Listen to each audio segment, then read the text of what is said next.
네, 전국에 계시는 수험생 여러분 안녕하십니까? 저는 수종쌤입니다. 자, 오늘 논술의 주제는 서강대학교인데요. 수리논술 2023학년도에 기초적으로 여러분이 꼭 알아둬야 될 내용과 작년에 수리논술은 어떤 문제가 나와서 준비는 어떻게 해야 되냐, 이 두 가지 얘기들을 해볼까 합니다. 자, 서강대는 전형 방법이 논술 80에 교과 10에 비교과의 출결 봉사가 약간씩 반영됐는데요. 작년에는 코로나 때문에 이 비교과 부분은 전부 만점 처리를 했는데, 올해도 지금 연초지만 코로나 상황은 그렇게 썩 좋지 않죠. 그래서 여기는 뭐 원래도 큰 의미는 없었고요. 교과도 10% 반영하는데요. 그냥 큰 의미가 없어요. 그리고 3수 이상은 비교 내신이니까 여러분, 비교 내신은 논술 성적에 비례해서 내신 점수를 주겠다라는 거예요. 그러니까 3수 이상은 내신이 전혀 반영을 안 한다라고 생각하시면 되겠네요. 서강대 수능 최저가 중앙대, 성균관대랑 더불어서 가장 센데요. 세계암 6에 탐구는 상위 한 과목을 반영하고요. 한국사는 4등급 이내인데 계열 구분이 없습니다라는 말은 수학을 확통으로 응시해도 되고 사탐을 응시해도 되고 아무거나 응시해서 이 조건을 맞추기만 하면 된답니다. 그런데 서강대는 수학 논술만 보잖아요. 그래서 수학의 확률과 통계나 기하를 수능 공부하는 학생이 여기에 조건을 맞췄더라도 실제로는 시험장에 가서 아무것도 할 수 없습니다. 서강대는 주로 미적분을 많이 내거든요. 자, 그 다음에 수리논술 정보를 보시면 서강대는 보통 수능 다음 날 봐요. 그러니까 서강대를 목표로 하시는 분은 수능 전에 준비를 끝내놔야 수능 다음 날 살짝 정리하고 토요일 날 시험 보러 가는 거예요. 그리고 시험 시간은 100분에 출제는 2문제를 냈는데 소문항이 3개나 4개쯤 있어요. 제가 오늘 서강대 문제를 풀어봤는데 서강대 문제는 시간이 모자라지는 않아요. 그런데 문제가 증명하라는 문제들은 시간이 많아도 그냥 멍 때리고 있을 수밖에 없는 조금 넘사벽 문제들이 몇 개 있습니다. 배점은 1번과 2번이 적절하게 나눠지는데요. 픽스된 건 아니고 그때그때 좀 다릅니다. 빈출단원은 요즘에는 확률과 통계 엄청 많이 내고요. 서강대는 전통적으로 미적분 많이 내는 대학이고 기하 같은 거 거의 안 내는 대학입니다. 적어도 최근 3개년 정도에는 기하를 출제한 적이 없어요. 제시문은 한 페이지의 절반 정도가 제시문인데 교과과정의 기본 정의와 공식들이 설명돼 있어요. 그런데 보통 제시문은 그냥 무심코 던져지는 게 아니고 이 조건을 이용하거나 이 정의를 이용해서 풀 때 네가 문제를 잘 풀 수 있어 라는 일종의 힌트입니다. 그러니까 첫 장에 제시문이 있으면 문제 풀면서 제시문을 계속 왔다 갔다 하면서 제시문 이거 어떻게 풀라는 거지? 어떤 힌트지? 라고 계속 적용을 시켜보는 연습을 해야 됩니다.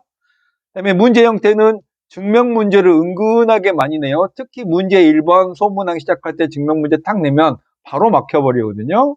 그 다음에 소문항 사이에 연관관계가 굉장히 강합니다. 그래서 소문항이 4개 있으면 그 4개가 완전 긴밀하게 연결되는 관계를 가지고 있습니다. 서강대는 자연계 논술 대학 중에 경쟁률이 거의 제일 센 대학인데요. 보면 재작년인 2021학년도에도 공과대학은 거의 100대 1에 근접했고 작년에는 공대 기준으로 하면 100대 1이 이미 넘어갔습니다. 왜냐하면 뽑는 인원이 58명으로 시립대랑 더불어서 제일 조금 뽑는 대학이거든요. 인기는 많은데 뽑는 인원은 적으니까 경쟁률이 엄청 높을 수밖에 없고요. 그런데 이제 여기서 생각해 볼 거는 서강대는 최저가 세잖아요. 그리고 수능 전에는 여러분들이 그냥 막 지원을 하거든요.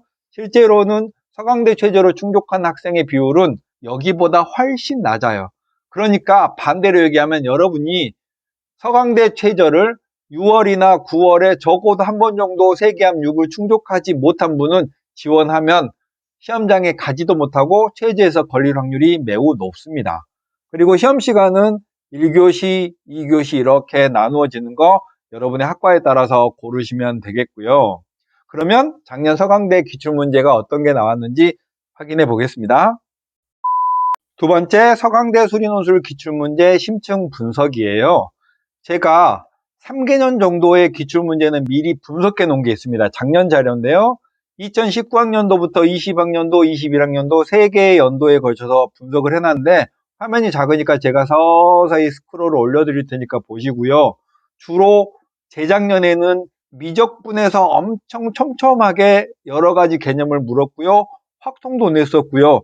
그 전에는 기하도 2019학년도에 냈는데 그 뒤로 최근에는 내지 않았습니다. 두 문제를 내니까 결국은 모든 과목을 다 고를 수는 없겠고 수학원, 수학2, 확통, 미적, 기하 중에 어디 두 군데 정도 낼 수 있잖아요. 그리고 올해는 자연 1차, 먼저 본 시험을 자연 1차, 다음 걸 자연 2차라고 부르는데요. 미적분에서 엄청 많이 냈어요. 서강대는 전통적으로 미적분을 많이 내는데 다만 경희대랑 좀 경향은 또 다릅니다. 경희대는 미적분에서 주로 최대체소나 도형과 관련된 문제를 많이 내는데 서강대는 은근하게 아까 말씀드렸듯이 증명 문제도 많이 내고요.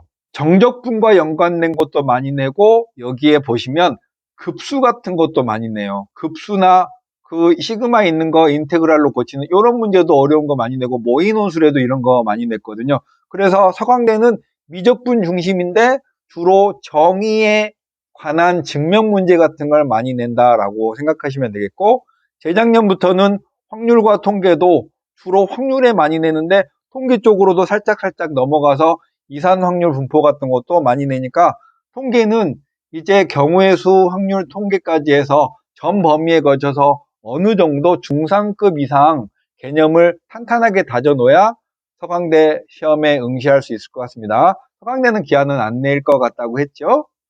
그럼 과목별로 조금만 더 살펴보면요.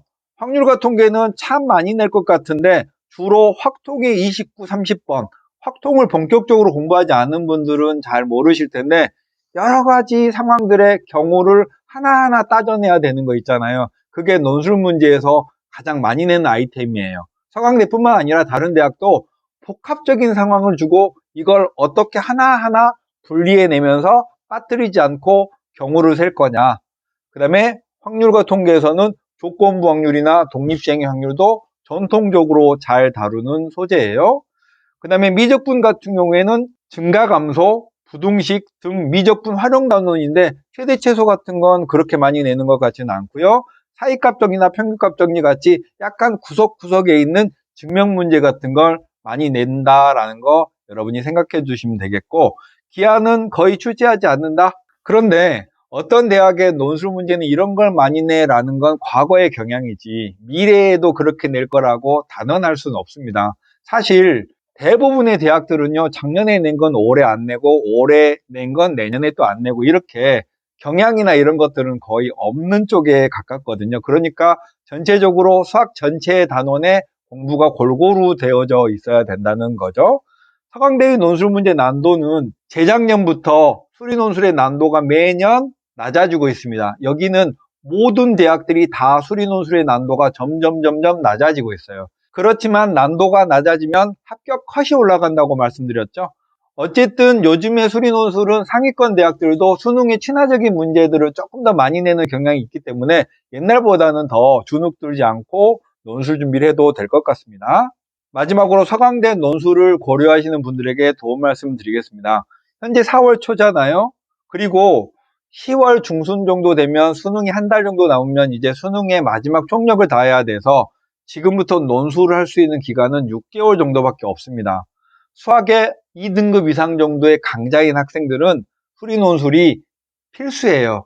왜냐면 저는 정시로 갈 거예요 라고 했지만 여러분이 도달할 수 있는 정시에 어디에 도달하든 여러분은 그거보다 조금 더 좋은 대학을 가고 싶거든요. 그게 사람 마음이에요.